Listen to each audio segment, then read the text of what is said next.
Hello guys, welcome back to another video. Today we'll be comparing, hello Titan, what are you doing? Yeah, being annoying. If you do one poo here, I'm gonna so this is Honda, this is the Toro. So now story with this, I would not really buy one of these. It's not really the kind of mower category I'm looking for. So, as in, this is more of a homeowner unit. This is my favourite mower. It's so nice. This is a commercial Honda Heritage, so this means business, let's put it that way. GXV 160, 5.5 horsepower, so it's very, very powerful for a 19-inch bushy. Whereas this here, as soon as I saw this, you know, you're not even going to give me a bloody horsepower rating, you're just giving me a gross torque. You'd think you'd put the horsepower on there over that, wouldn't you? So then, you know, I couldn't find anything, and I looked, it took me about 20 minutes on the internet, and I finally found out this thing has 4.3 horsepower, right? And it's 22 inch, that's a huge deck. Look at the size of that compared to the Honda. It's huge. And this has got more than a horsepower less. So I'd say it's a bit underpowered for the size of it, I guess. You know, I wouldn't really be buying one. I mean, I get where it's good. For example, this backyard here, my backyard, this is the perfect mower because it's self-propelled. It just goes up, down, up, down, up, down. It's got zero growth on it, so it's not a big deal. The mower performance fine. But when you start getting into stuff like I've done a lot of, overgrown stuff, or long, thick grass, Honda just eats it for breakfast. It's so much more powerful, has a better cut finish. The other main difference with these things, okay, let's see if I can do this without killing someone. Yeah, no, I'm not going to do that. This has one blade. So there's my zero turn under there. You can see the zero turn has two main blades. So it's got two 21-inch blades to make up the 42-inch deck. This also has a 21, I believe, or maybe 22-inch blade. I think it is a 22 because the deck's 23. I've measured it. It's one 21-inch blade that spins. So the same kind of thing you'd find on there. And it's also a gator blade. It's got mulching bits on the end. Whereas this here has a mower disc and it has 4 little blades. So most of our Australian mowers a spec like that with the disc and then 4 blades, whereas this is an American mower, and this one's actually come from the States. That's where it's checked through. So story with this, I didn't buy it. My neighbour, old neighbour, I mowed their lawn a bunch, just, you know, help them out and stuff. I got paid and everything, but I did a few garden cleanups and mowing and all that sort of stuff. And they left to move somewhere else, and they couldn't bring it. And they said, you know what, you can have it because we're not going to use it. I know you'll use it. So I was like, oh, well, thanks then. All right, I'll, you know, give it a go. It's definitely not spec for commercial use, but for backyards, it's, you know, not horrible. I definitely wouldn't buy one, but, you know. So here's, okay, let me start. Overview. So here we have our engine brake. So to hold this in, to keep the thing running. Same as my Honda. My Honda's on the back. I kind of like that more, because if I go to push it, boom, off we go. Whereas this, I've got to go back. You know what I mean? Kind of annoying. This is our self-propelled engage lever. I like the Honda, it has a pull start up here. I might rotate this in. That's what I usually do with Honda. Take it off on a fence post or something dumb like that. These things are okay, I guess. Not as good as the Honda. See, it just pinches in there. Sorry about that, the headphones. Whereas the Honda, that goes into a hole and that holds it down so it can't go any further down, which is really, really well designed. And you can just tell, look at that. It's flimsy as with the Honda. It's rock solid. That thing's indestructible. There you go. There, you know, your bolts, look at the size of the Honda ones, man. It's a whole different league. Now for our throttles, this doesn't even have a throttle. What kind of mower doesn't have a throttle? Come on, guys. This thing does, which is nice. Choke, idle, fast. The kill on this thing is this. The kill on this thing is also this. But I can't believe it doesn't have a throttle. This is a $700 lawnmower, for Christ's sake, you know? As we move our way down, very, very large rear wheels. Looks kind of dumb if you ask me. Like, look at the size of that compared to the front. Height adjusters. This is my main issue with this thing.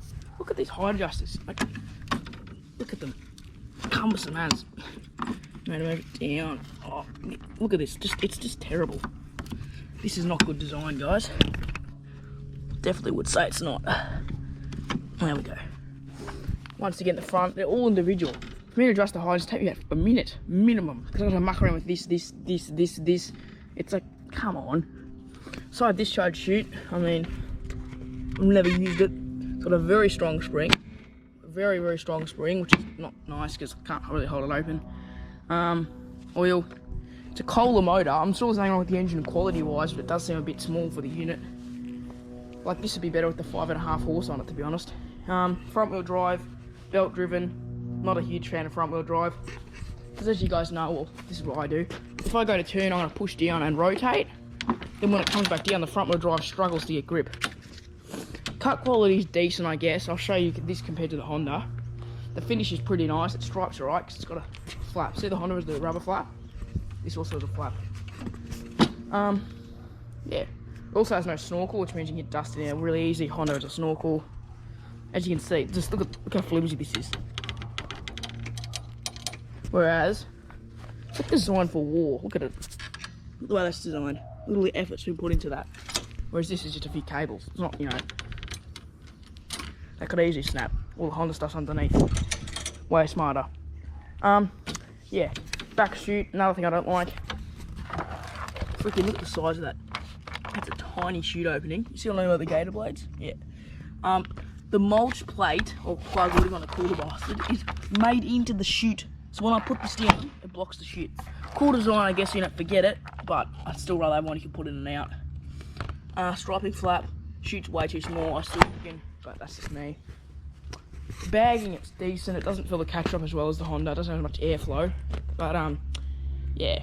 So let's give you guys a cut side by side.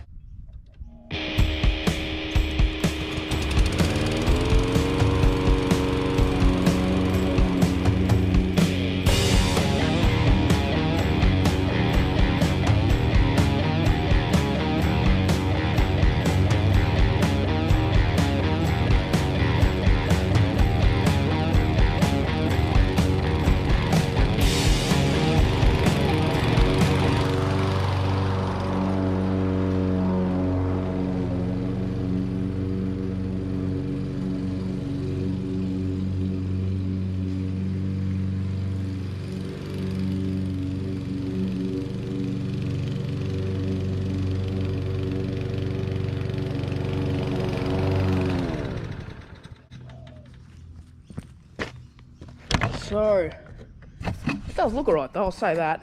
It stripes, you can't lie. Looks decent, I guess. For a homeowner mower, this is pretty decent. It doesn't have the best cut though, it misses spots. But, I'd say it's alright. Now let's see the beast.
Bit scalpy here and there, but it's very low height.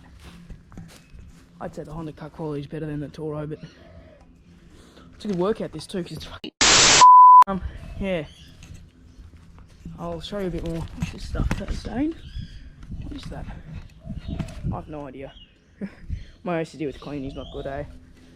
I'll show you some mowing with the Toro. I'm going to finish this off because I can't be bothered push mowing anymore. Yeah, I'll set you guys up with the time lapse.